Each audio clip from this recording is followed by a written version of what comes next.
malandro. Viram você numa conversa animada na entrada da favela, com a Terezinha, filha da Maria Estela, a preferida do Chico Valentão. Só lhe aviso, malandro, você agora tome cuidado, que o Chico já soube e tem o plano traçado pra lhe deixar estirado com patrulha lá no chão. Lá na favela ele é considerado como o rei da briga, e deixa sempre seu rival com a boca cheia de formiga, e nem pra polícia dá satisfação. Só a Terezinha é quem faz ele ficar acalmado, quando beija, deixa todo arrepiado, e faca usa mais forte o seu coração.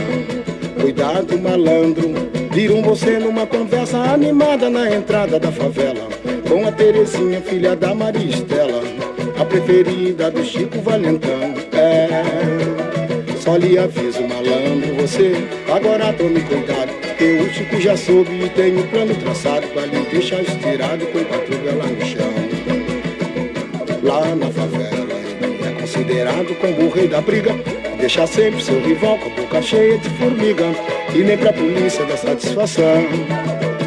Só a Terezinha é quem faz ele ficar acalmado, quando beija, deixa todo arrepiado, e faz pulsar mais forte o seu coração.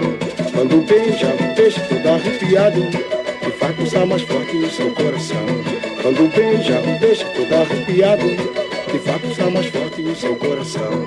Quando beija, deixa todo arrepiado, e faz pulsar mais forte o seu coração.